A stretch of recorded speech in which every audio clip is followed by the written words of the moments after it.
नमस्कार, आदाब, सत श्री अकाल मेरे दोस्तों। आगे आपका होस्ट और दोस्त प्रतीक सिंह लेकर के प्रमुख तथ्यों के साथ आपका बायोलॉजी का अगला क्लास। इससे पहले के क्लास में हम सर ये समझे थे कि सर बच्चे से कैसे एक आदमी बड़ा शरीर बन जाता है, ये भी हम देख लिए थे। एक सिंगल सेल से कैसे पूरा शरीर बन जा रहा है, हम ये भी समझ लिए थे। सेल से कैसे टिश्यू से ऑर्गन से सिस्टम से बॉडी वो बनता है। फिर आपको सेल किससे बनता है, तो मॉलिक्यूल या अणु से। मॉलिक्यूल अणु किससे बनता है, सर आपका एटम या परमाणु से।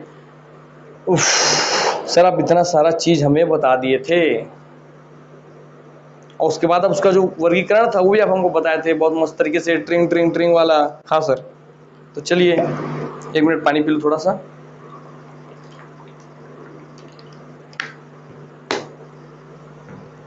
तो उसी क्रम में आगे बढ़ते हैं, और मैंने चर्चा किया था कि सर इसके 2 प्रकार होते हैं। सर 2 अलग अलग प्रकार में इसका वर्गीकरण किया जाता है। पहला वर्गीकरण मैं आप लोगों को ये वाला बताया था, आप लोगों को अच्छे से याद होगा। हाँ सर, आप बताए थे। इसके बाद एक और वर्गीकरण है, ठीक। तो क्योंकि इसके वर्गीकरण से ही अधिकांश क्वेश्चन आ जाते हैं, तो एक वर्गीकरण यही, जैसे आप लोग इससे पहले नहीं पढ़े होंगे तो आपको नहीं पता होगा, अगर क्वेश्चन बन जाता एग्जाम में कि स्क्वेमस टिश्यू किसका उदाहरण है, तो आपसे ऑप्शन देता एपिथेलियल, उपकला ऊतक का, पेशी ऊतक का, संयोजी ऊतक का, तंत्रिका ऊतक का। तो आप लोग पक्का था एग्जाम में नहीं बना के आ पाते, मगर आप लोग बना पाएंगे। पूछता रक्त किसका एग्जाम्पल है, एपिथेलियल टिश्यू का, पेशी टिश्यू का, मस्कुलर टिश्यू का, कनेक्टिव टिश्यू का, न्यूरल टिश्यू का। तो आपसे नहीं बना पाते, मगर अब आपसे यहीं से आधे से ज़्यादा क्वेश्चन बन जाएंगे। वो इतना ही पूछता है आपसे, खासकर यहीं से क्वेश्चन पूछ लेगा, ठीक। हाँ सर, तो एक काम करते हैं सर, पहले एक नज़र हम इसके दूसरे वर्गीकरण पे भी डाल लेते हैं, उसके बाद फिर हम इसके ऊपर फिर से वापस आएंगे। अब इसके अंदर घुस के हम इस सब के बारे में जानेंगे, क्योंकि सर ये टिश्यू है, ऊतक है, और टिश्यू तक से मिलकर कोई अंग बनता है। तो हम देखेंगे कि इनसे मिलकर अंग का कौन सा हिस्सा बन रहा है, कौन सा अंग बन रहा है, हम सब चीज़ को जानेंगे सर, ठीक। तो चलिए भैया आते हैं। तो चलिए इसका मैं दूसरा वर्गीकरण आपको पढ़ा देता हूँ, या दूसरा वर्गीकरण पढ़ाऊँ कि पहले इसी को पढ़ा दूँ मैं आप लोगों को, बताइए। चलिए एक बार ये प्रकार हो गया है, तो इसी के अंदर प्रवेश कर जाते हैं हम, है ना। उसका जब दूसरा प्रकार हम पढ़ाएंगे सर, तो दूसरे प्रकार में उसका दूसरा वर्गीकरण लेकर के उसको फिर डिटेल कर देंगे, ठीक। चलिए, तो आपको पूरा एक जगह मिल गया, एक साथ इकट्ठा होकर के। अब हम आते हैं इसके अंदर, क्रमबद्ध तरीके से हम इसका अध्ययन करेंगे और कोई दिक्कत की बात नहीं है, ठीक है। सर पेशीय मस्कुलर टिश्यू सर आपकी मांसपेशियों में पाई जाएंगी सर, जैसी बात है। सर तंत्रिका तंत्र में आपके पाई जाने वाली ये है। मेन हमको सबसे ज़्यादा जानना है इनके बारे में, और इनके बारे में जिसको हमको संबंध नहीं पता है हम जान लेंगे, ठीक। चलिए भैया, तो आते हैं, पहले इसको डिटेल से हम पढ़ लें। सर नेक्स्ट वीडियो से हम आपका सेकेंड वाला वर्गीकरण करेंगे, अगर ये खत्म हो जाता है इसमें। तो चलिए आइए फिर चालू करते हैं, आपका समय ज़्यादा ना लेते हुए सीधा मुद्दे की बात पे आते हैं। तो आप देखें तो सर एपिथेलियल टिश्यू, ठीक। तो लिख लेते हैं हम सबसे पहला। तो सर आपका देखिए पीछे सर हमारा था एपिथेलियल ऊतक, एपिथेलियल टिश्यू। तो पहले इसी को हम लेते हैं। तो चलिए आ जाते हैं इसी के ऊपर, और इसके अंदर ये सब पूरा इसका वर्गीकरण है। हाँ सर, तो चलिए, या मैं एक काम करता हूँ आप लोगों के लिए, ताकि आपको लिंक बने रहे।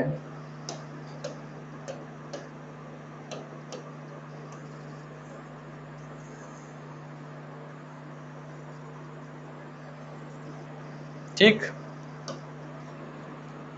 आ जाइए, अब आपको यहाँ पे लिंक बने रहेगा। चलिए इसको एक किनारे में हम रख दे रहे हैं आप लोगों के लिए। हाँ सर, इसको रख दिया आप किनारे में, बढ़िया किए सर। चलो भाई आ जाओ। अब इसका अध्ययन के बाद हम इसी में आपका इसको यहाँ रख देते हैं। अब इसका अध्ययन हम आगे फिर से करते चलेंगे, ठीक है। चलो लिखेंगे आप एपिथेलियल टिश्यू पर हम जान रहे हैं। पहले एपिथेलियल टिश्यू को जानेंगे, फिर उसके अंदर के प्रॉपर्टी को जानेंगे। पहले ये तो जाने कि एपिथेलियल टिश्यू क्या है, तो वही सब इनमें भी प्रॉपर्टी होगा। हाँ सर, तो ये लिखते हैं पहले हम एपिथेलियल उपकला ऊतक, ये आपका एपिथेलियल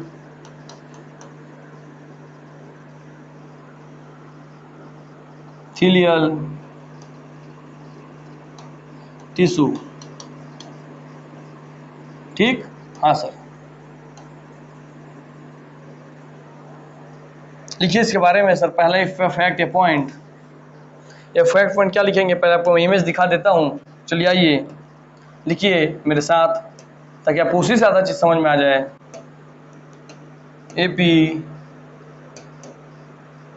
एपिथेलियल टिश्यू।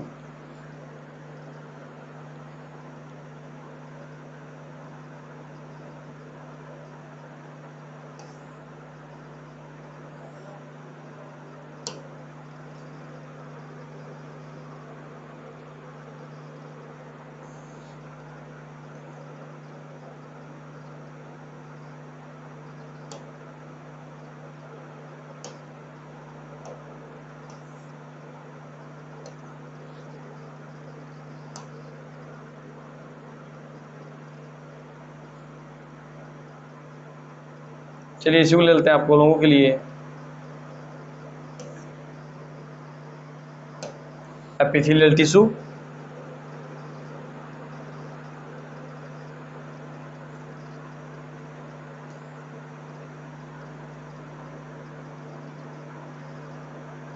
हाँ चलिए इसको ले लेते हैं पहले। आप वो जो पीछे प्रकार था उसके आधार पे हम ले लेते हैं इसको पहले, ठीक है।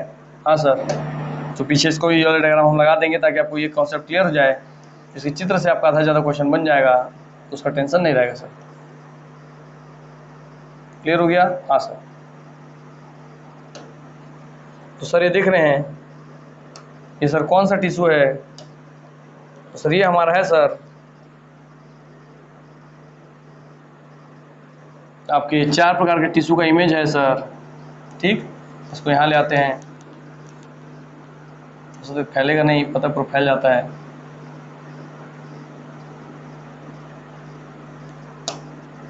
ठीक, चल देखता हूँ आपको क्लियर हो रहा है कि नहीं विजन इसका।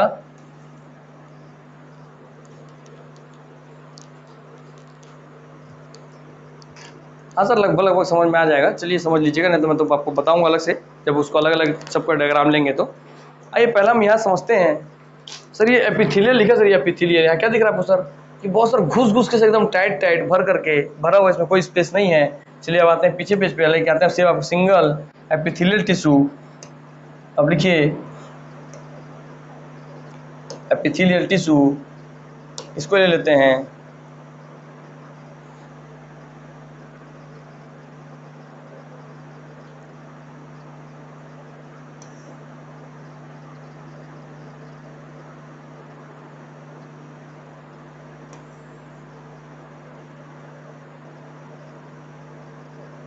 क्या कि इसमें एक्स्ट्रा दिया है ना, तो उसका जरूरत नहीं पड़ता है, इसलिए मैं लेने से आप लोगों को वो कर रहा था। इसको ले लेता हूँ, इसमें समझा दूंगा आप लोगों को मैं। चलिए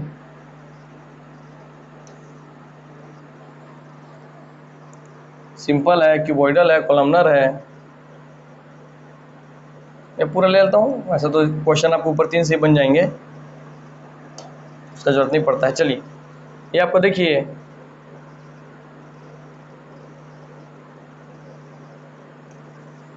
यहाँ पे आ गया। हाँ सर,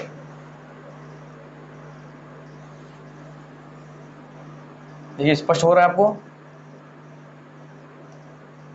उम्मीद करता हूँ आपको थोड़ा स्पष्ट दिख रहा होगा। मैं चेक कर लेता हूँ। हाँ सर, अब ये इमेज हमें सर क्लियर है सर। चलिए क्लियर है तो मैं यहीं से आपको थोड़ा समझा दूँ पहले। सर पहला सबसे कॉमन इस पूरे चित्र में क्या दिख रहा है, इससे क्वेश्चन बनते हैं इसलिए बता रहा हूँ। सर पूरा टाइट पूरा पैक है सर, ये देखिए ये पूरा टाइट पैक है, ये पूरा टाइटली भरा हुआ है, ये पूरा टाइटली। मतलब इनमें सबसे पहला पॉइंट ये है कि इनमें कोई भी खाली स्थान, रिक्त स्थान, कोई भी वेस्क्यूलर स्थान, कोई भी कैविटी बीच में नहीं पाई जाती है। ये पूरा ठस भरे होते हैं। तो इस टाइप के कौन से टिश्यू जो कंटिन्यू रहे, जिनमें कोई गैप ना रहे, अर्थात सर ऐसा कौन सा हमारा बॉडी का ऑर्गन जहाँ कंटिन्यू एक ही जैसा सब चीज़ है?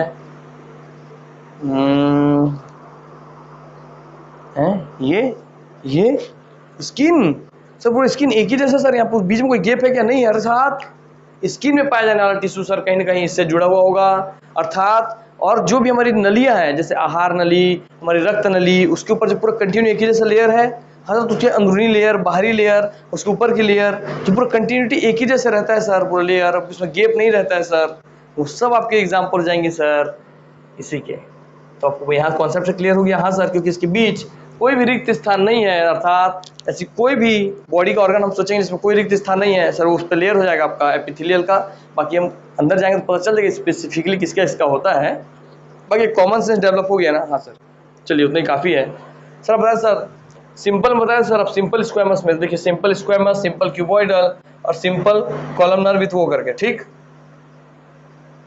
अच्छा, जो कंपाउंड वाला था उसका हिस्सा आप समझिए, मगर इसका अध्ययन नहीं करना है, ये लगभग वैसे ही होते हैं मगर थोड़ा जटिल होते हैं। तो ये कंपाउंड के हैं स्ट्रेटिफाइड स्क्वैमस, है ना, transitional, pseudo stratified columnar with cilia and microvilli. तो ये 3 का अध्ययन आप नहीं करेंगे, बता दिए पहले में, आपको स्पष्ट हो गया। तो देखिए सर, सिंपल स्क्वैमस, स्क्वैमस लिखिए मतलब सर ये स्क्वैमस ये है सर सिंपल, जो सिंपल के एग्जाम है ना, simple squamous, simple cuboidal, simple columnar. तो सिंपल स्क्वैमस और क्यूबॉइडल कॉलमनर, हाँ सर।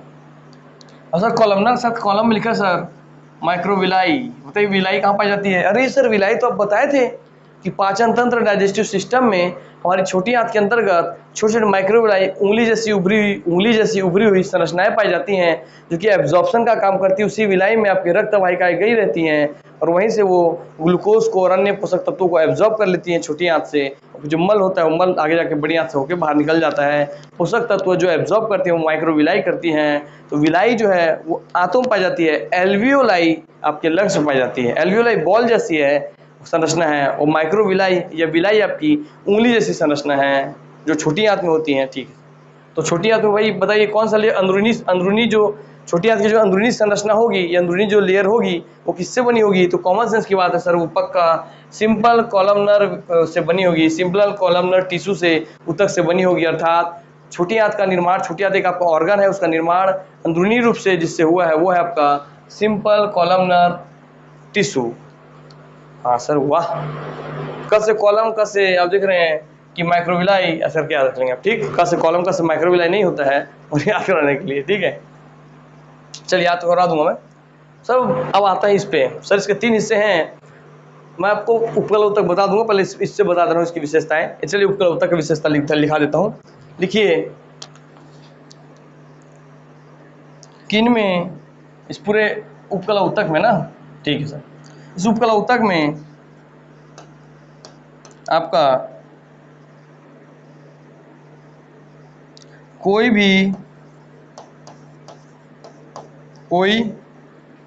अंतरकोशिकीय माने एक कोशिका से दूसरे कोशिका के बीच कुछ नहीं रखना पड़ेगा। जो लिखवा रहा हूँ लिख के देना इसलिए दे रहा हूँ, और रखना कुछ नहीं पड़ेगा। कोई अंतरकोशिकीय स्थान नहीं होता है। क्लियर हो गया? मतलब सर यहाँ नहीं होता है, इतना जोड़ आप दे रहे हैं, इसका मतलब किसी न किसी टिश्यू में इंटरसेल्यूलर स्पेस, अंतरकोशिकीय स्थान होता है। हाँ होता है बेटे, इसमें नहीं होता इसलिए क्वेश्चन बन जाता है, ठीक। हाँ सर, इसलिए ध्यान से लिखना है, कोई अंतरकोशिकीय स्थान नहीं होती है या कोई intercellular space, there is no intercellular space, no inter माने एक कोशिका से दूसरे कोशिका के बीच cellular, no intercellular space in this type of tissue,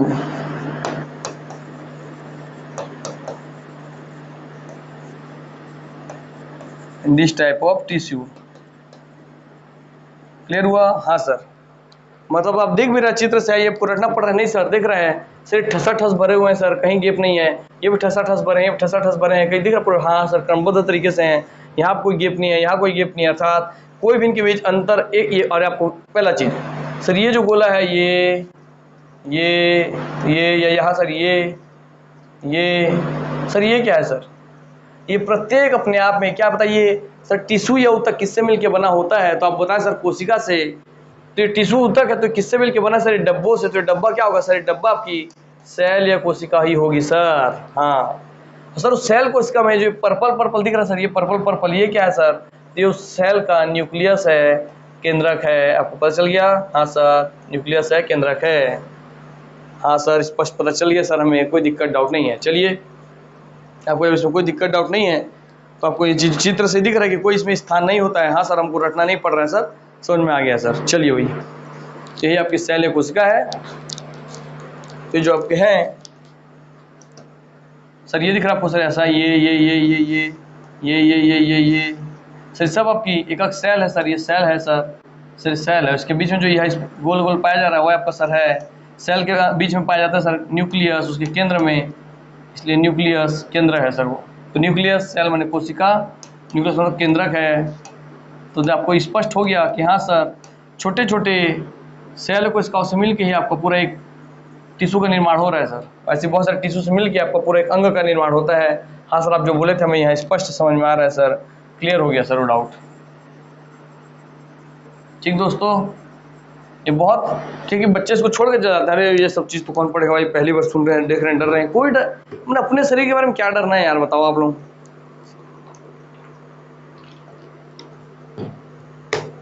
कोई एनिमल थोड़ी है ये, माने कोई एलियन थोड़ी है। हाँ सर चलिए, तो पता चल गया। तो चित्र से ही आपको ये लाइन स्पष्ट रखना पड़ेगा। नहीं सर नहीं रखना पड़ेगा, पहले याद हो गया सर। पर सर आप बताए थे सरल उपकला, सिंपल उपकला ऊतक और जटिल उपकला ऊतक, इसके दो हिस्से हैं, जिसमें सरल उपकला ऊतक में एक स्क्वेमस यानी सल की, आप बताए सर सल की मैंने सपाट बताए थे, क्यूबॉइडल मैंने घनाकार और खंबर मैंने कॉलमनर, ऐसे 3 प्रकार की संरचनाएं है ना। तो आपको दिख रहा है सर, ये सिंपल में आपका स्क्वेमस है, ये सिंपल में आपका क्यूबॉइडल है, ये स्क्वेमस ये आपका क्यूबॉइडल घनाकार, ये आपका स्क्वेमस मसल की घनाकार मन क्यूबॉइडल, और ये आपका कॉलमनर मतलब खंबानुमा है। सर क्यों बोल रहे हैं सर, देखिए चपटा है पूरा, ये देखिए चपटा चपटा दिख रहा है। हाँ सर ये चपटा है, सपाट है, चपटा है, इसलिए से स्क्वेमस कह रहे हैं। ठीक, मैंने आप किसी चीज को स्क्वैश कर दे, बोले स्क्वैश कर दिए, क्रश कर दिया, सब समझिए। हाँ सर चपटा कर दिया। सर ये क्यूब जैसा दिख रहा है सर, कहीं ना कहीं देखिए क्यूब जैसा दिख रहा है सर, क्यूब जैसा दिख रहा है सर, ऐसा क्यूब जैसा दिख रहा है सर, इसलिए सर ये है सर क्यूबॉइडल। हाँ सर संरचना की बात है, मतलब जैसा दिखता है वैसा बोल दिए सर। ये कहीं कहीं आपका कॉलम जैसा सर लंबा लंबा दिख रहा है सर यहाँ पे। हाँ सर कॉलम जैसा लंबा लंबा दिख रहा है, इसलिए कॉलम जैसा दिख रहा है, इसलिए कॉलमनर है। तीसरी विशेषता सर इसमें पूछता है इस कॉलमनर में कि ये तो आपको छोटी आदमी पाई जाएगी, आपको पता चल गया, क्योंकि लंबी लंबी होगी तभी तो आपके विलाई में लंबी ऊपर तक जाएंगी और वहां से रस चूस के लेके आएंगी। हाँ सर। दूसरी बात पुस्तक ऐसा कौन सा आपका ऊतक है जिसमें केंद्रक होते हैं वो बीच में ना पा करके आपके नीचे की ओर पाई जाती है। अब देखिए सर यही है, इसमें सर केंद्रक बीच में नहीं है सर, यहाँ नीचे तरफ है सर, ये नीचे में केंद्रक है, नीचे में केंद्रक है, नीचे में केंद्रक है। आपको ये वाला क्वेश्चन क्लियर हो गया। हाँ सर सर इतना सिंपल सर, चित्र से ही मतलब हम लोग एक बार देख ले चित्र, हमसे क्वेश्चन हम सर कभी नहीं भूलेंगे सर। ये कॉलम था, कॉलम के नीचे में था सर उसका केंद्रक।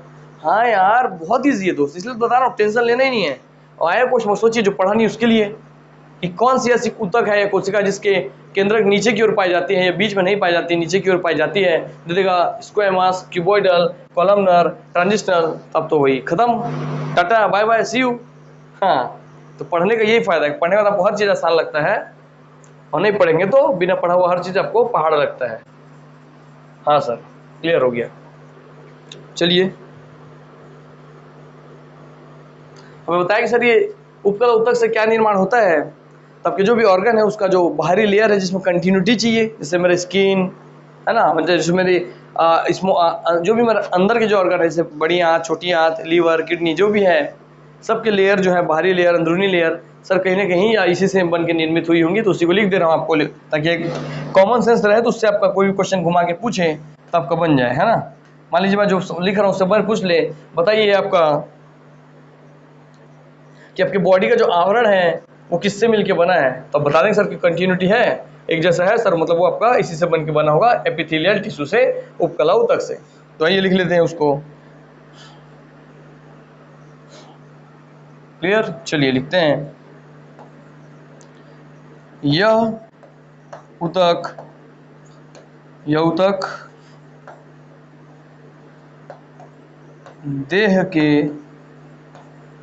देह के आवरण, हमारा आवरण क्या है, हमारा स्किन है सर। हाँ सर देह के आवरण तथा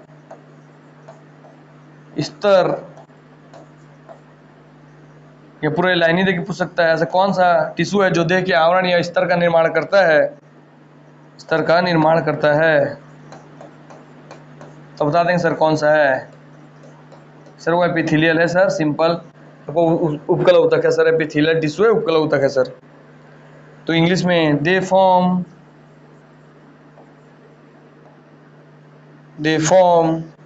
द कवरिंग, कवर है ना आपके शरीर के ऊपर का, हाँ सर कवरिंग, आपका स्किन है, they form the covering of all body surface, of all body surface. Clear हो गया? ये कवर करती है, मतलब ढकती है पूरे बॉडी के सरफेस को, पूरे बॉडी के सतह को, ठीक, ये स्तर को। क्लियर हो गया? हाँ सर।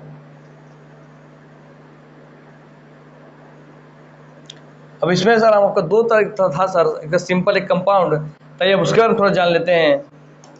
सर एपिथेलियल में दो हिस्से हैं सर आपके, एक सिंपल एक कंपाउंड है। तो लिखते हैं सर एपिथेलियल, ये आपके उपकला ऊतक,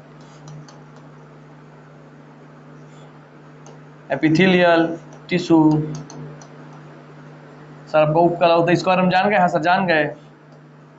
उसके अंदर दो हिस्से थे, उपकला ऊतक। सर एक हिस्सा था सर आपका सिंपल वाला, ठीक है। सर एक था आपका सर कंपाउंड वाला, दूसरा आपका कंपाउंड वाला। हाँ सर। सर दूसरा पहला आपका सर सरल उपकला ऊतक, सरल उपकला ऊतक या एपिथेलियल टिश्यू। दूसरा आपका कंपाउंड या आपका जटिल उपकला ऊतक। क्लियर? हाँ सर। चलो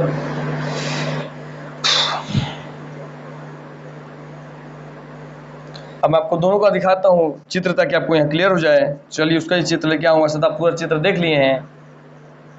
कैसे देख लिए हैं ये दिखाता हूँ कैसे देख लिए हैं। सर जितना भी सर सिंपल वाला है ना sir, simple simple simple, sir कहीं ना कहीं ऐसा एक लेयर दिख रहा है सर। जहाँ कंपाउंड है ना सर दिख रहा है, वहाँ बहुत सारा लेयर है सर। देखिए इसमें सिर्फ एक ही कोशिका दिख रही है। एक ही कोशिका, एक समान एक जैसी कोशिका के स्तर एक ही लेवल को आप सिंपल में लेते हैं, मगर वहाँ एक लेवल, दो लेवल, देखिए यहाँ पे एक लेवल, दो लेवल, तीन लेवल, चार लेवल, पाँच लेवल, छः लेवल का मिल रहा है, मतलब एक कंपाउंड बन गया। हाँ सर। जटिल हो गया, दो तीन चार पाँच छः। हाँ सर जटिल हो गया। यहाँ सर एक पूरा ऐसा दिख रहा है कॉलमनर में सर, दूसरा फिर यहाँ पे ऐसा दिख रहा है सर ऐसा करके। हाँ सर यहाँ भी लेयर दिख रहा है सर। इसका मतलब सर जो भी सिंपल का ऊपर और लेयर है सर, सिंपल एक सिंपल लेयर हुआ, उसके ऊपर एक और लेयर, वही जटिल हो जाता है। तो आपको इसका भी चित्र क्लियर हो गया कि सिंपल का चित्र कैसे होता है, जटिल का कैसे होता है। तो आइए उसी के आधार पे दोनों का हम क्वेश्चन लिख लेते हैं। तब लिखेंगे सर इनमें एकल परत सिंगल लेयर होती है सर।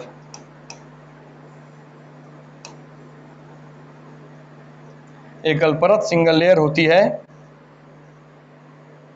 सर। इनमें आपका बहुपरत या आपका मल्टी लेयर होती है।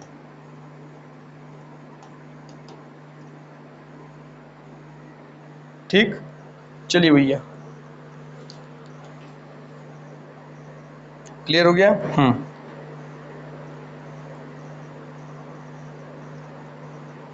इसका बंदरवा लिख लीजिए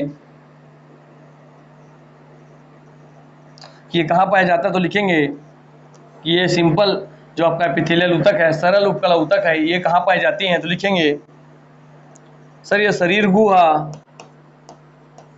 सर शरीर गुहा मतलब अगर आपके पूरे शरीर में जहां भी गुफा जैसी संरचना है उसके ऊपर का लेयर बनाएगी सर। जैसे आपका मुंह है, मुंह का बगल कैविटी है, मुख गुहा, बगल कैविटी, सबका आमाशय इंटेस्टाइनल कैविटी है ना, थोरेसिक कैविटी। अच्छा, जो भी आपका खाली हॉलो संरचना होगा, खाली स्थान होगा, गुफा जैसे संरचना होगी, गुफा से गुहा याद करवाता हूँ मैं हमेशा, तो कैविटी वाली जगह होगी सर, वही आपका उसका जो लेयर होगा सर निर्माण हुआ होगा आपके सिंपल उपकला ऊतक से, क्योंकि लेयर सर उसके ऊपर का सर एक जैसे होना चाहिए सर, इसलिए तो एक जैसा होगा, इसलिए आपको पता है इसका इसके अंदर आ गया एक समान लेयर रहे बिना किसी स्पेस के गैप के, तो बिना स्पेस गैप के इसके ऊपर रहे, और जो गुहा पे रहती है वो इसके अंदर है। तो शरीर गुहा की आवरण मतलब सर उसका बाहरी लेयर सर, जैसे हमारा सर इंटेस्टाइन हो गया सर, इसका बाहरी जो लेयर होगा ना सर, जब को दिखता है सर पर्पल पल पर हमारे ये आपका इंटेस्टाइन हो गया, इंटेस्टाइन बोल रहा हूँ, अमाशय हो गया, स्टमक हो गया, तो पूरा बाहर का जो लेयर है, हाँ सर आवरण है इसके ऊपर का, वो इसी से बना होगा, यही कहना चाह रहा है। अच्छा, और सर ये कैविटी था। हाँ सर ये कैविटी था सर, ये कैविटी था ना सर, क्या है? हाँ सर ये कैविटी था सर एक तो ये। ये खाली जगह है सर, पूरा कैविटी बनी गुफा जैसी जगह है सर। खाना यहाँ से आता है सर, फिर गुफा में गिर के रहता है, यहीं पसता है, तो कैविटी है। हाँ, तो उसके बाहर का आवरण बना रहा है। क्लियर हो गया? हाँ सर, ये उसके ऊपर का आवरण बना रहा है। हाँ सर, समझ गए सर हम। चलिए भैया, आपको सब समझाते पढ़ा रहा हूँ। तो शरीर गुहा के आवरण व नलियों में, नलियाँ मतलब सर नलियाँ किसकी किसकी होती हैं बताइए? अरे सर, नलियाँ तो सर रक्त की होती हैं सर, हमारी रक्त नलिकाएं, ब्लड वेसल, ये तो पढ़ते हैं हम लोग। हाँ बस, और क्या, काम खत्म। Tata bye bye, see you. चलो, नलियों में पाए जाते हैं। क्लियर हो गया? पाए जाते हैं। हाँ सर, सिंपल वाला कहाँ पाया जाता है हमको पता चल गया सर। सिंपली जो भी आपका कैविटी वाला जगह होगा, गुहा वाला, जो भी आपके नलिका वाली जगह होगी, यही इसके ऊपर का जो लेयर होगा, आवरण होगा, वही आपका जो ऊपर का आवरण होगा, लेयर होगा, वही आपका पाया जाएगा सर। आपका इसी से निर्माण हुआ होगा सर उसका पक्का। ठीक, चलो भाई, इसको लिख लें इंग्लिश में। Found in tubes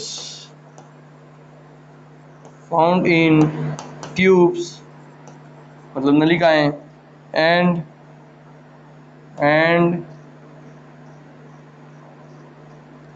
the covering of the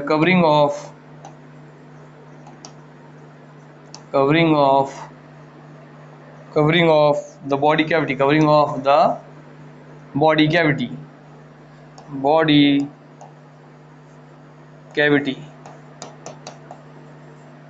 ठीक। तो ट्यूब्स एंड कैविटी याद रखना है इसमें, बस की पॉइंट में।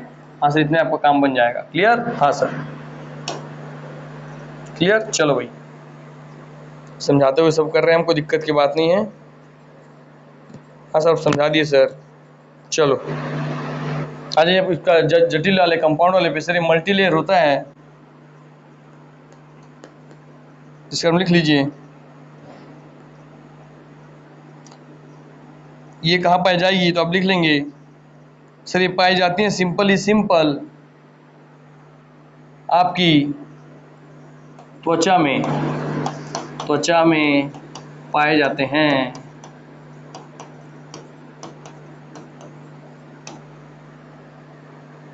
फाउंड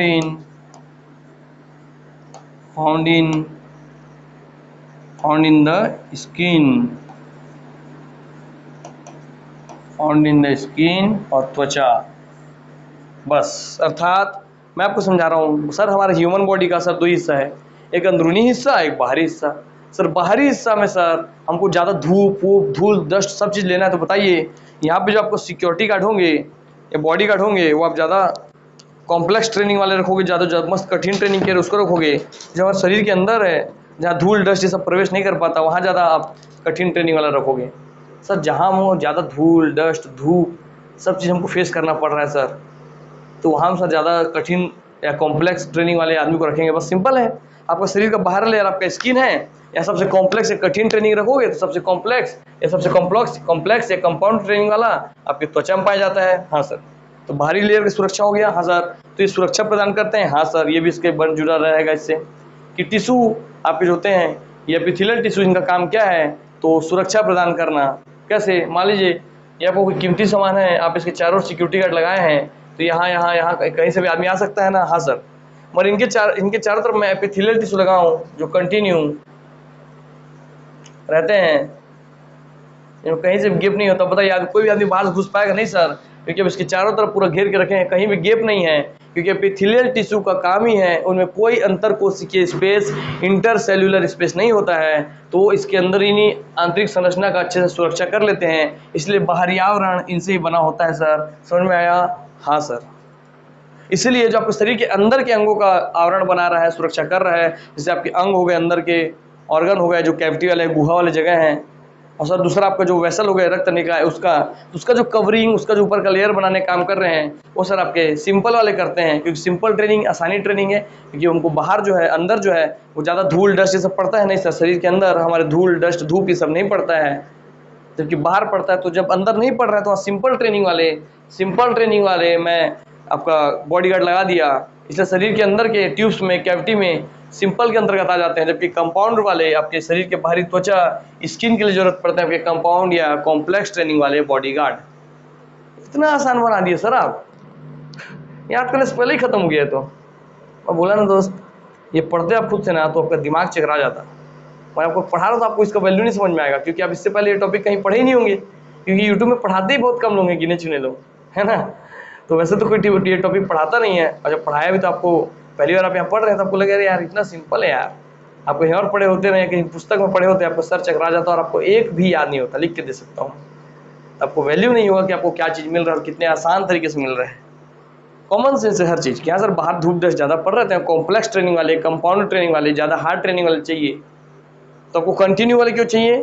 क्योंकि भाई ताकि सुरक्षा प्रदान कर सके, जैसे बना के बता दिया। सर बाहर ज़्यादा कंपाउंड ट्रेनिंग चाहिए कि अंदर? तो अंदर सिंपल वाले, बाहर कंपाउंड ट्रेनिंग वाले, क्योंकि अंदर में धूप डस्ट धूल ये सब नहीं पड़ रहा है, तो वहाँ सिंपल ट्रेनिंग वाले से काम चल जाएगा, सिंपल ट्रेनिंग वाले बॉडीगार्ड से। मगर बाहर हमको एनएसजी कमांडो चाहिए सर, इसलिए हम कंपाउंड वाला तो चाहिए, स्किन में पाया जा रहा है, और आपका सिंपल वाला आपका अंदर की नलियों में, गुहाओं में पाया जा रहा है। ठीक, गुहा क्या होता है जैसे आपको बताया मैं सर, आपका स्टमक जो है इसके अंदर जो स्पेस है यही गुहा कहलाता है। माउथ कैविटी, आपको मुंह के अंदर जो खाली स्थान है वो आपका कैविटी या गुहा कहलाएगा। हाँ सर समझा दिए वो भी आप हमको सर, एक एक शब्द का हमको मतलब समझा दिए हो, अब हमको दिक्कत टेंशन नहीं है। चलिए आपको दिक्कत टेंशन नहीं, तब आगे बढ़ते हैं हम इसी में। याद करवाते हुए आप लोगों को आगे लेके चलना ये बहुत टफ टास्क होता है, मगर आपको इतने इजीली बना करके मैं रिप्रेजेंट करूंगा कि आप लोगों को कोई दिक्कत डाउट आने ही नहीं दूंगा इसमें। चलिए आते हैं, ठीक है सर। अब हम आगे इन दोनों का भी ऊपर ऊपर जान लिए, ठीक है सर। अब हम इसके अंदर प्रवेश करेंगे और इसके फिर 3 हिस्से में जो है, जब पीछे देखे थे सर, हम ये पढ़ लिए सर, इसमें कोई स्पेस नहीं होता है, सुरक्षा प्रदान करता है, ठीक है सर, है ना। हाँ सर, इनमें कोई स्पेस नहीं होता, हाँ सर, ये उत्तक देह के आवरण स्तर का निर्माण करते हैं, हाँ सर। फिर हम इस पर सिंपल में इसको देख लिए सर कि अंदरूनी अंगों का लेयर बनाता है, ठीक है सर। अब हम इसके अंदर के पार्ट्स पे आएंगे, तो आइए अब हम आते हैं आपके सिंपल वाले के अंदर। तो चलिए एकदम क्रमबद्ध तरीके से जाएंगे दोस्त, मज़ा ही आ जाएगा। अब लिखेंगे सर आपका सरल सरल उपकला कला उतक, सिंपल एपिथेलियल टिश्यू, ठीक। हाँ सर,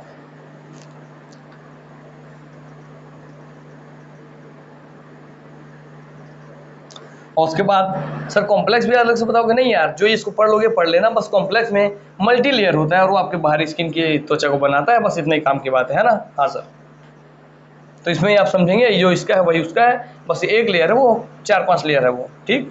हाँ सर, तो ये लिखते हैं सबसे पहले आपका तो लिखिए इसमें सर 3 हिस्से होते हैं सर आपका। पहला आपका सल की, आपका स्क्वेमस,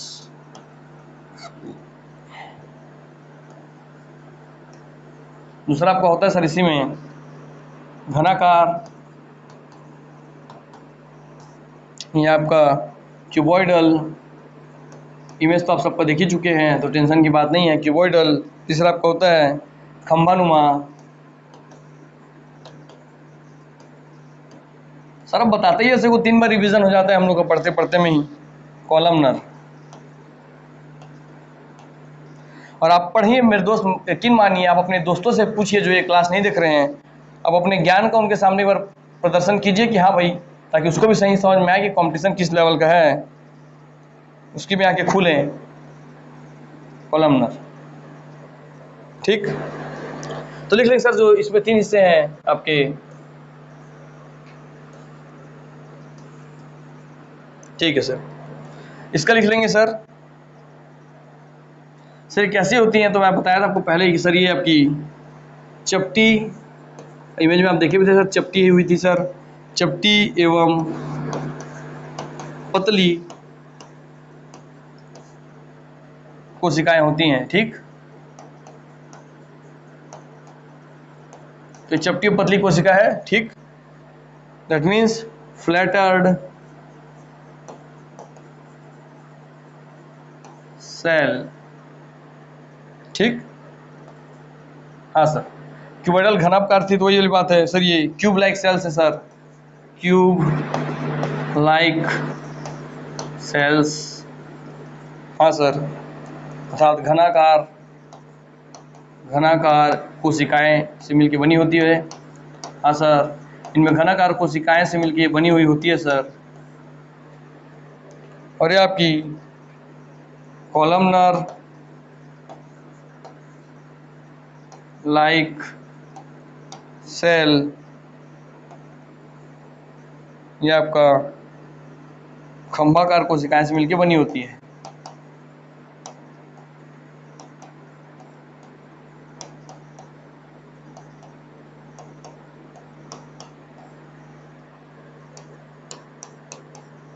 हाँ सर, नाम ये सर स्क्वेमस माने सर सपाट माने चपटा हुआ, पीछे दिखाए थे मैं तीनों का सर।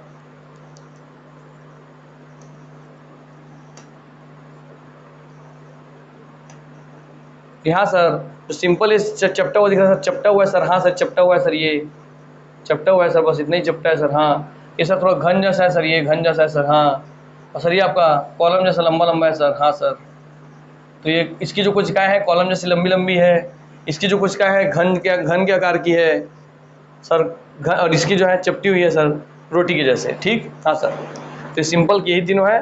कॉम्प्लेक्स में आप जाएंगे तो उसकी ये तीनों है, माने एक लेयर के अलावा और बहुत सारे लेयर बन जाएंगे तो कॉम्प्लेक्स या कंपाउंड या जटिल आपका हो जाएगा। क्लियर? हाँ सर, चलिए मेरे दोस्तों, इससे जो क्वेश्चन बनता है आपको बताया था मैं सर, इसकी में जो केंद्रक पाई जाती हैं वो नीचे की ओर पाई जाती हैं, जैसा आपको चित्र में दिखाया था मैं सर। सबकी जो कोई केंद्रक है सर वो बीच बीच में लगभग दिख रही है, बीच में मध्य में दिख रही है। और इसकी जो कोशिकाएं सर देख रहे हैं यहाँ पे, हम देख रहे हैं सर, ये बीच बीच में पाई जा रही है, नीचे की ओर पाई जा रही है, नीचे की ओर, नीचे की ओर, नीचे की ओर। तो यही से यही क्वेश्चन बन जाता है सर, नीचे की ओर करके। तो चलिए हम उसको लिख लेते हैं आपका कि इनमें केंद्रक नीचे की तरफ पाई जाती हैं। तो ऐसा कौन सा ऊतक है जिनमें केंद्रक नीचे की ओर पाई जाती है? तो आप बताएंगे सर वो आपका कॉलमनर, केंद्रक नीचे की ओर पाई जाती हैं। ठीक, जो न्यूक्लियस है वो नीचे की ओर पाई जाती हैं। ठीक, और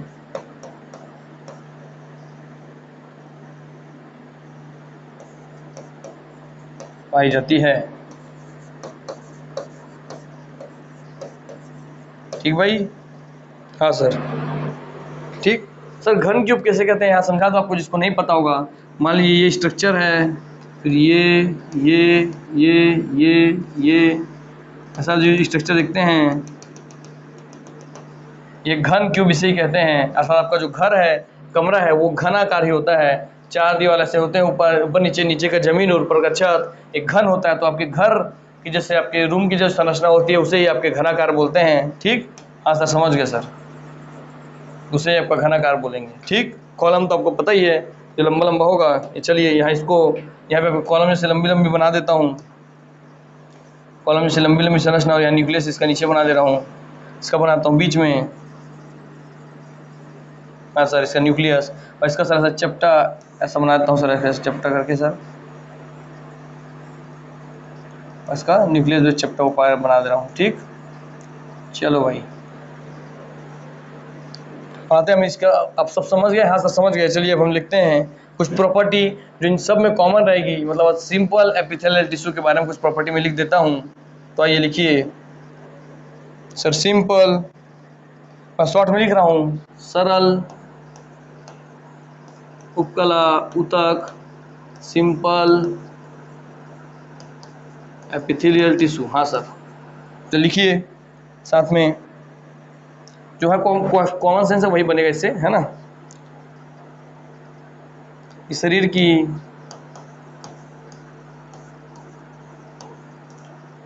की बाहरी सतह पर ये पाई जाती है, बाहरी सतह पर। ठीक, ये पाई जाती है। क्लियर?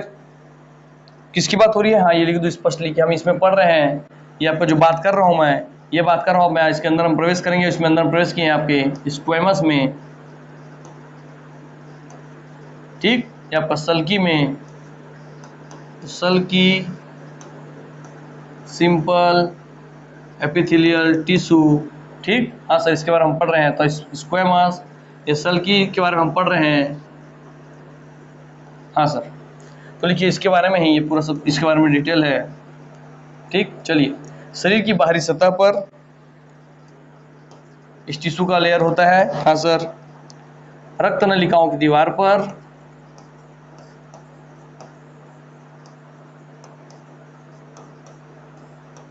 रक्त नलिकाओं की दीवार पर ठीक,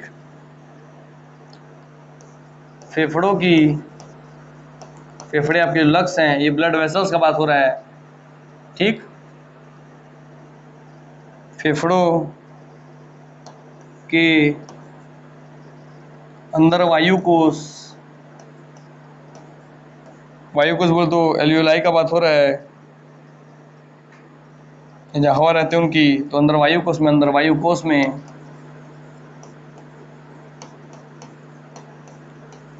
में चौथा लिखेंगे सर, गुहाएं जो कैविटी होती हैं, तो गुहाओं के नाजुक आवरण पता है सर, हमारे शरीर के अंदर के जो आपके ऑर्गन है वो बहुत नाजुक होते हैं सर। हाँ सर, तो नाजुक आवरण में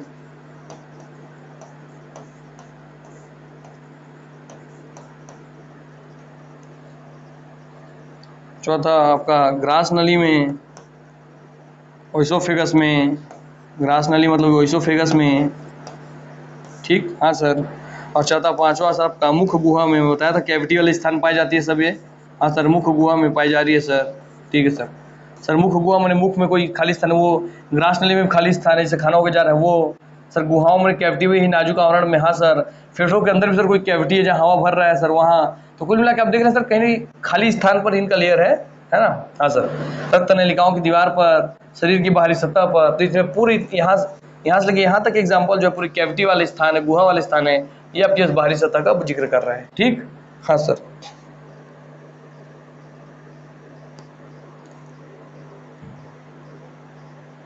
क्लियर हो गया। इसको लिख दे रहा हूँ इंग्लिश में आप लोगों के लिए, चलिए लिख लीजिए।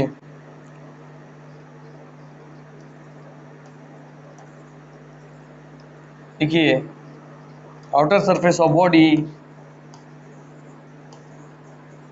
अब तो क्वेश्चन बने आपके बॉडी की बाहरी सतह या outer surface of human body किस प्रकार के ऊतक से घिरी होती है, तो लिखेंगे आप squamous simple epithelial tissue, squamous simple epithelial tissue, सल्की सरल उपकला ऊतक। क्लियर हो गया। हाँ sir, outer surface of body, अब आउटर सरफेस इस पे ध्यान रखेंगे, आपकी बाहरी सतह तो आपका स्किन। हाँ सर, तो बताए सर जटिल वाले में किससे बॉडी के स्किन का बनता है? अरे दोस्त मेरे, आखिर इसी से तो बन के मिलता है ना। हाँ सर, इसी के तो बहुत सारे लेयर से बन के मिला है ना। जटिल वाला, जटिल कुछ और नहीं है, इसी का जब एक लेयर है, दूसरा लेयर है, तीसरा लेयर है, चौथा लेयर, तो बन गया जटिल। और इसका जो सिंगल लेयर ये किससे बना है? ये स्क्वेमस से बना है, तो आपकी बाहरी सतह किससे बनेगी? हाँ सर, इसी से बनी है सर, स्क्वेमस से। हमको पता चल गया। कैसे याद रहेगा सर? एस से स्क्वेमस, एस से स्किन, ये हमको याद रहेगा सर। स से स्क्वेमस, एस से स्क्वेमस, एस से स्किन याद रहेगा। ठीक, एस से स्क्वेमस, एस से सरफेस याद रहेगा। याद करवा दी सर, यहीं पे वहाँ सर मजा आ गया सर, याद भी हो गया और हमको इससे बनने वाला क्वेश्चन भी समझ में आ रहा है कि हाँ सर ऐसा ऐसा क्वेश्चन बनता है। ठीक है सर, देखिए अब शरीर के बारे में कितना जान रहे हैं आप कि कैसे निर्माण हो रहा है चीज का, है ना। लिखिए इसमें वॉल्स ऑफ ब्लड वेसल। ठीक, लिख लो दोस्त, पढ़ लो इसको, ऐसे नहीं पढ़ने वाले और कहीं नहीं मिलने वाला सर लिखा के एक चीज बता के। वेसल्स, ठीक, तो रक्त नलिकाओं की दीवार पर, तो ब्लड वेसल करके रखेंगे इनकी दीवार पर। की पॉइंट इसमें इतने याद रखेंगे। हाँ सर, हमारा बाहरी सतह है उसका लेयर, अंदर जो रक्त वाहिका है उसका लेयर, जो गुहाएं पाई जाएंगी उसका लेयर। कुल मिला के सर जो सिंपल वाला है सर वो लेयर ही बनाता है सर, लेयर अंदर बाहर का लेयर बनाता है सर अंगों का। हाँ सर, बस इतना कॉमन सेंस रखोगे तो सब याद करना पड़ेगा नहीं सर। किसी भी ऑर्गन के लेयर बना रहा है सर, बाहरी आवरण बना रहा है सर वो, तो बस हमको समझ में आ गया सर। अब एक अंदर का बनाएगा, एक बाहर का बनाएगा। हाँ सर, क्लियर हो गया।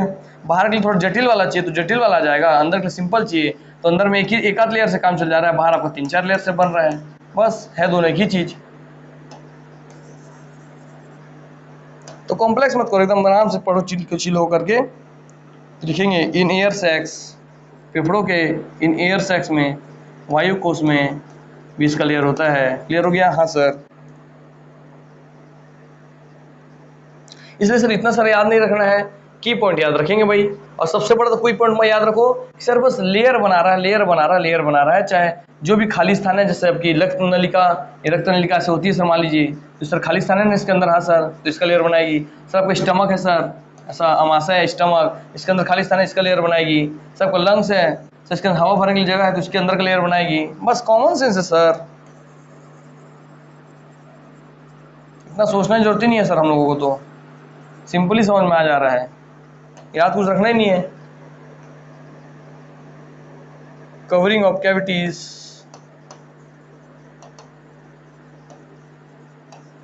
तो लिख के दे रहा हूं मैं, और समझा तो आपको पहले दिया हूं, उससे की पॉइंट को पकड़ेंगे सब बन जाएगा आपसे। इसको लिख लीजिए, ओइसोफेगस,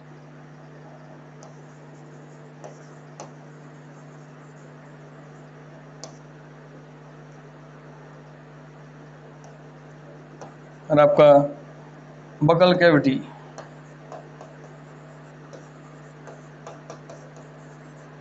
हाँ सर,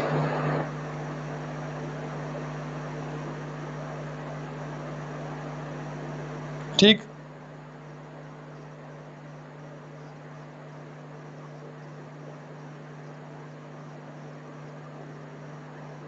क्लियर हो गया।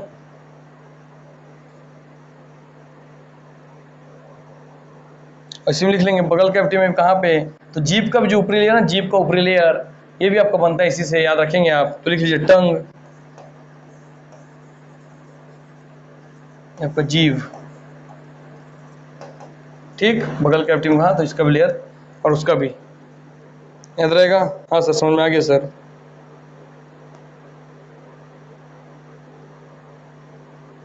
और ये सर स्क्वेमस कैसी होती है सर? सर स्क्वेमस आपकी सर चपटी एवं पतली होती है सर, साथ फ्लैटर्ड होती है सर,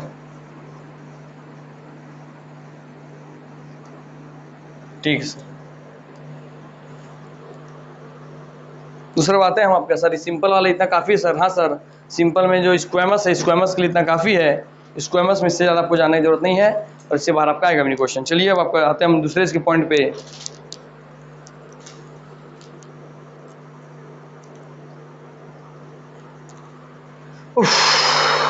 लिखिए दूसरा सर, आपका क्यूबॉइडल हम पढ़ेंगे सर। आपका सर हम सिंपल या सरल उपकला ऊतक में, एपिथेलियल टिश्यू में, अब जो पढ़ने वाले हो आपका सर घनाकार, ये आपका सर क्यूबॉइडल।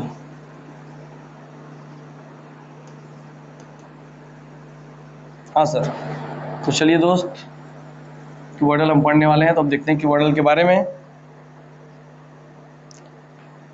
सर आपकी घनाकार होती है तो पता ही आपको सर, घनाकार होती है, इसका आकार से कैसा सर घनाकार होता है sir, cuboidal, cuboid in shape होता है सर, बात खत्म। हाँ सर, तो घनाकार सेल कोशिकाएं होती हैं इसकी,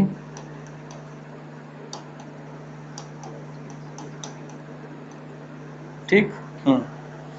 tube like cells, tube like cells. चलो इसका लिखवाता हूं मैं। इसका कहाँ पाया जाता है, बस थोड़ा भाई देख रहे हैं आपकी सर घन के आकार, क्योंकि घन के आकार के मतलब सर ऐसा सर स्टेप का स्ट्रक्चर होगा सर, थोड़ा ऐसा करके। हाँ सर, है ना। हाँ दोस्त, बस बस ही स्ट्रक्चर होगा, और क्या बात है, बस बात खत्म। चलिए इसका एग्जांपल लिखेंगे, कहाँ कहाँ पाया जाता है सर, तो है सर इसका एग्जांपल सर आपका लार ग्रंथि सर, मतलब बकल कैविटी जो मुख गुहा है, इसमें सर स्क्वेमस है, और इसी मुख गुहा के अंदर सर जो लार ग्रंथि पाई जाती है सर, वही आपका घनाकार है सर, याद रहेगा। स्क्वेमस घनाकार, यहाँ बताए सर अब सबसे बड़ी लाल ग्रंथि पैरोटिड यहाँ, फिर आपकी यहाँ पे पाई जाती है सर, फिर नीचे पाई जाती है सर, आप बताए थे सर, हमको याद है सर, वेरी गुड सर, मजा आ गया सर। तो लाल ग्रंथि में, तो इन द सलाइवरी ग्लैंड,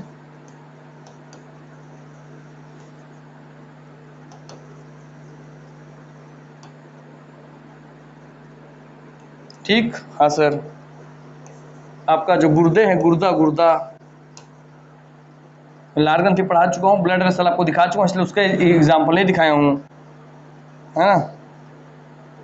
गुर्दा बोले तो गुर्दा आपको किडनी पढ़ा है, इसलिए उसका भी इमेज दिखाने में आपका टाइम नहीं लगा रहा हूँ मैं। गुर्दे की नलिकाओं में, गुर्दे की नलिकाओं में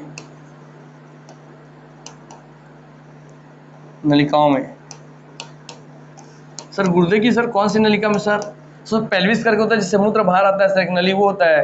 तो बस दोस्त, जो पेल्विस से मूत्र बाहर आया, तो बाहर आके किस नली के माध्यम से आपका यूरिन जो है वो आपके ब्लैडर तक पहुंचता है, यूरिन ब्लैडर तक, आपके मूत्र गुहा तक पहुंचता है। तो सर वो था सर आपका वो तो यूरेटर था, जिससे पहुंचता है सर। तो सर जिससे आपका मूत्र बाहर निकलता है शरीर से, ब्लैडर से बाहर निकल जाता है, बाहर थ्रो कर देता है। तो सर आप बताए सर, थ्रो कर रहा है बाहर, थ्रो कर रहा है, थ्रो से थ्रा, तो यूरेथ्रा, अर्थात यूरेथ्रा का लेयर जो है आपका वो इसी से बना हुआ है। क्लियर हो गया? हाँ सर, लिख लीजिए, इन ट्यूब्स ऑफ, गुर्दा मतलब किडनी होता है, याद रखेंगे ये बात। इन ट्यूब्स ऑफ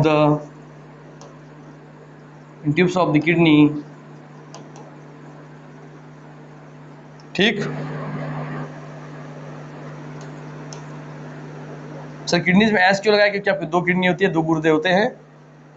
और सर इसमें भी कहा सर मेनली पूछ ले कभी, सर डायग देखे, जैसे यहाँ डायग लाल ग्रंथि देखिए पूछा है, तो आप यहाँ पे जो लिखेंगे सर उसको लिखेंगे आप, मूत्र मार्ग जो आपकी नली होती है उस पे, और आपका इसी को बोलते हैं इंग्लिश में यूरे, थ्रो कर रहा है इसलिए थ्रा, थ्रो से थ्रा, हाँ सर याद रहेगा।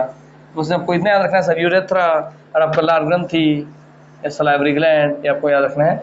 बस सर की पॉइंट पर हम काम करके चलते हैं सर। हाँ सर, तीसरा आप लिखेंगे सर, आपका दूसरा वसी में आप देखेंगे सर, जहाँ से आपका सर यूरिन निकला सर, कहीं ना कहीं सर हमारा उसी के आसपास हमारा जनन अंग पाया जाता है, तो बस उसी से आप लिख बना लीजिए अपना लॉजिक। लिखेंगे सर जनन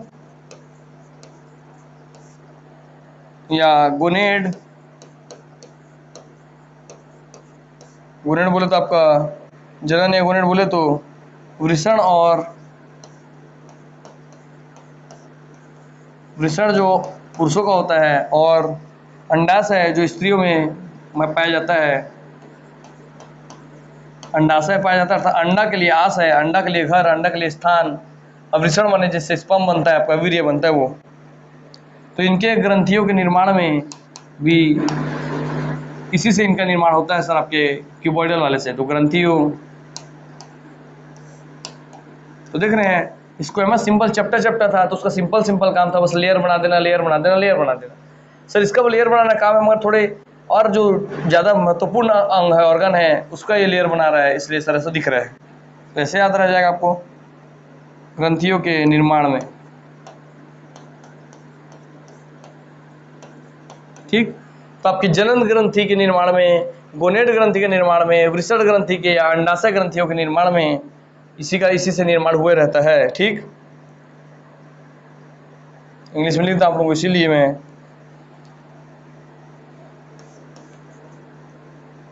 गोनेड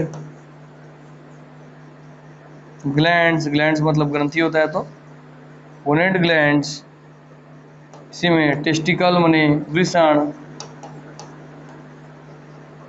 टेस्टिकल एंड ओवरी मतलब अंडाशय, ठीक। हाँ सर,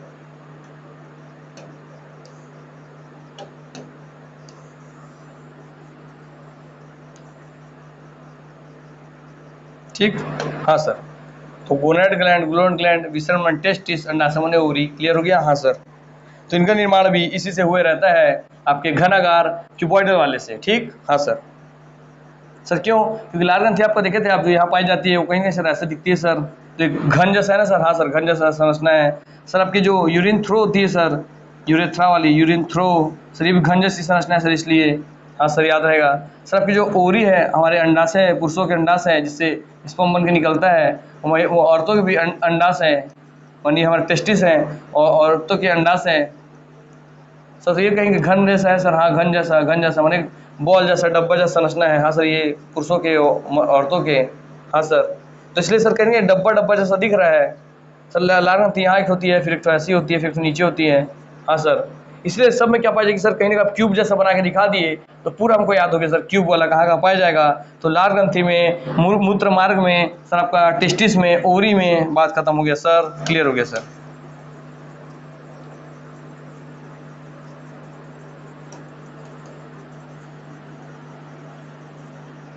क्लियर दोस्त? हाँ सर।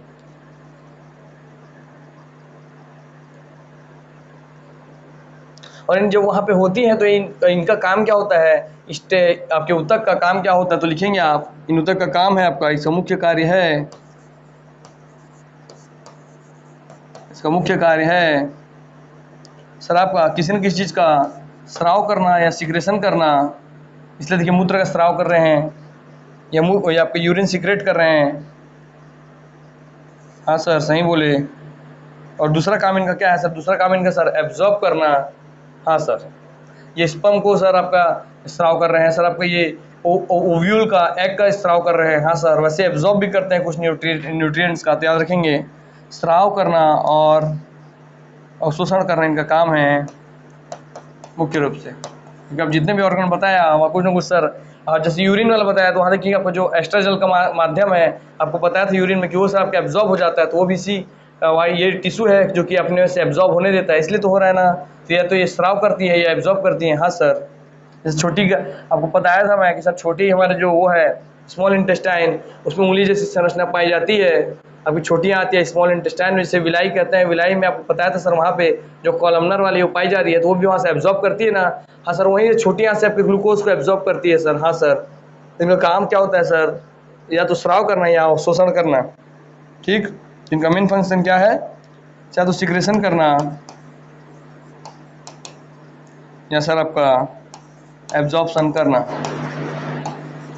हाँ सर, एग्जाम्पल आप हमको जो पढ़ाए उससे हम जोड़ जोड़ के पढ़ेंगे, तो हमको याद नहीं रखना पड़ रहा है सर। बात खत्म हो गया सर। ठीक,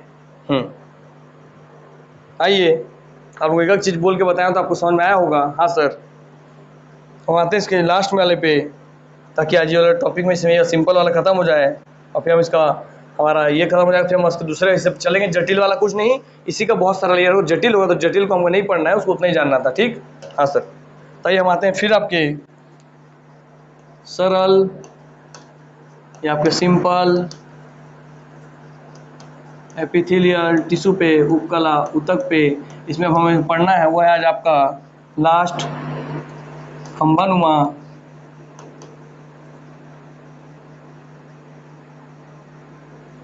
मनुमा, ये आपका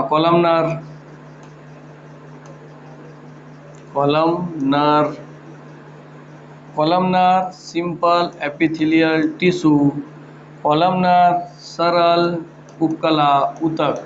हाँ सर, ये हमें पढ़ना है सर। चलिए अब देखते हैं इसके बारे में।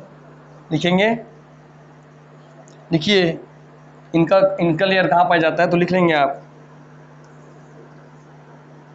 इनकी सतह पर। मैं बताया सर खंभा वाला सर, सबसे पहले माइक्रोविलाई आपको दिखाया था। माइक्रोविलाई कैसी होती है सर, मान जो सर स्मॉल इंटेस्टाइन छोटी आंत होती है, इसको जब आप अंदर देखेंगे नली इसकी है, इसके अंदर से उंगली जैसी संरचना होती है सर, उसी के बीच में पाई जाती है, जिससे एब्जॉर्ब होता है सर आपके ग्लूकोज का। हाँ सर, हम समझ गए।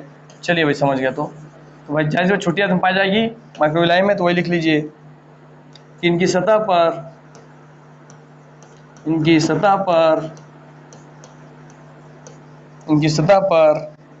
माइक्रोविलाई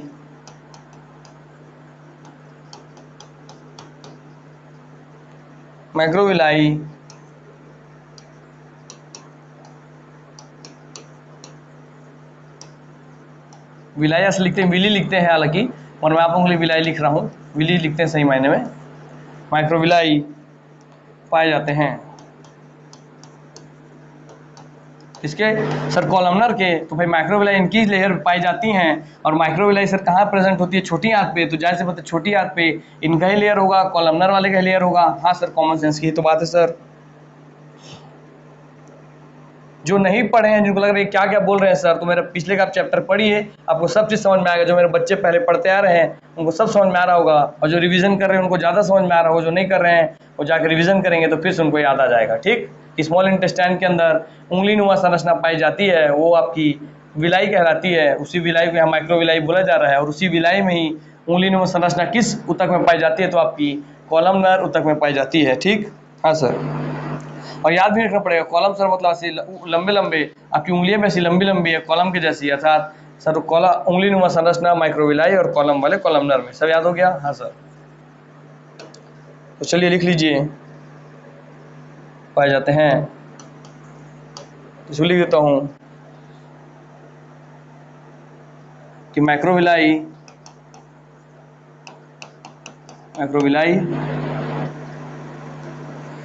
are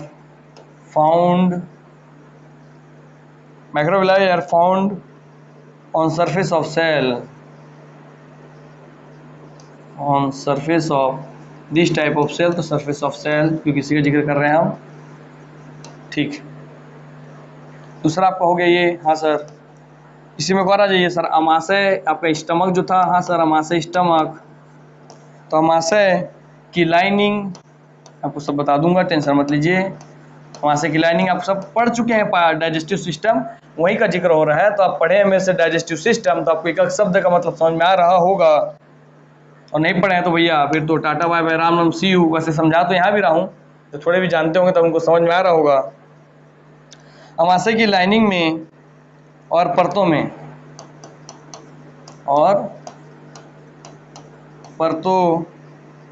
में ठीक, in gastric lining and in layers. कहने का मतलब क्या है कि अगर आप आपका ये स्टमक है, ये आपका अमाशय है, तो इसको जो अंदर लाइनिंग है, ये लाइनिंग मतलब कुल मिला के इसके अंदर की सरफेस पे समझिए आप। हाँ सर, तो जो लेयर पाया जा रहा है वो उसमें भी ये पाई जाती हैं। ठीक, हाँ सर, वही चीज़ बोल रहा है और कुछ चीज़ नहीं। तो स्टमक या अमाशय था ये आपका, क्लियर हो गया? हाँ सर। लास्ट आपका है, मैं बताइए सर, माइक्रोविलाई वाली बात हो रही है, तो माइक्रोविलाई कहाँ पाई जाती है? सर माइक्रोविलाई आपकी पाई जाती है सर छोटी आंत में, तो लिख लीजिए छोटी आंत में भी, छोटी आंत में भी ये टिश्यू पाया जाता है, इन स्मॉल इंटेस्टाइन।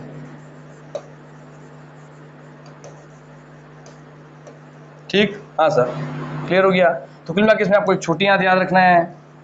छोटी आंत में माइक्रोविलाई पाई जाती है, तो बड़ी बात नहीं है, दोनों एक ही चीज़ हो गया। बस इसमें एक अमाशय है, आपका स्टमक याद रखना है। अमाशय मतलब स्टमक होता है, तो बस इसमें स्टमक और आपका छोटी आंत याद रखना है। आपके खंबानुमा वाले में काम हो गया। हाँ सर, इससे क्वेश्चन नहीं बन सकता, माइक्रोविलाई जो होती है संरचना वो किस टाइप के टिश्यू में पाई जाती है, आपसे पूछ लेगा अगर हमारा क्वेश्चन कि सर जो माइक्रोविलाई है सर आपके, वो किस टाइप के टिश्यू या किस तरीके के ऊतक में पाई जाती है, तो आपको याद होना चाहिए सर कॉलमनर टिश्यू में, या कॉलमनर या खंबानुमा आपके जो ऊतक है उसमें पाई जाती है। क्लियर हो गया? हाँ सर, हमें ये भी क्लियर हो गया सर। चलिए, जब आपको ये हो गया तो आपको बता दूं, मैं फिर से ले आता हूँ पूरा कॉन्सेप्ट पे, ताकि आपको समझा दूं मैं। आज ये फर्स्ट पेज पे जहाँ हम चालू किए थे, यहाँ सर इसमें हम ये पढ़े सर एनिमल टिश्यू क्या होता है। एनिमल का मतलब टिश्यू मतलब समझ लिए, इसका 4 हिस्सा था उसको समझ लिए। फिर हम इस पे आते हैं एपिथेलियल ऊतक, इसको हम समझ लिए, इसमें कोई स्पेस नहीं होता है, कंटिन्यू रहता है। फिर इसमें सिंपल में उसको हम देख लिए, एक लेयर है। जटिल में सर बहुत लेयर है, इसी का बहुत लेयर हुआ तो जटिल, एक लेयर रहा तो सिंपल वाला हो गया। फिर सिंपल में हम स्क्वेमस, क्यूबॉइडल और कॉलमनर ये तीनों पढ़ लिए हैं, तो जस्ट उसके जैसे उसके बहुत सारे लेयर्स मिलकर जटिल बनेगा, तो उसको पढ़ने की जरूरत नहीं है, उसका काम भी वही होगा, बस हो गया काम उसका। हाँ सर, तो ये हम पूरा पढ़ चुके हैं। आगे वाले समय में हम इसको पढ़ेंगे और इस तरीके से हम इसको पूरा ख़त्म कर लेंगे। तो इस क्रम में हम आगे बढ़ते रहेंगे। तो आप सबसे उम्मीद करता हूँ कि मैं जो पीछे पढ़ाया हूँ आप लोगों को, उस हिसाब से आप लोगों को ये समझ में आ रहा होगा। जो नहीं पढ़े हैं दोस्त तो उसके सर के ऊपर से जा रहा, तो आप फिलहाल पुराना क्लास देखिए जिसमें आप डाइजेस्टिव सिस्टम, पाचन तंत्र पढ़िए, एक्सक्रीटरी सिस्टम, उत्सर्जन तंत्र पढ़िए तो आपको किडनी वाला कॉन्सेप्ट समझ में आ जाएगा, है ना, गुर्दा वाला। और पाचन तंत्र पढ़ेंगे तो आपको अमाशय, स्टमक वाला और स्मॉल इंटेस्टाइन, छोटी आंत वाला जो है शब्द उपयोग हुआ है उसका मतलब भी समझ में आ जाएगा।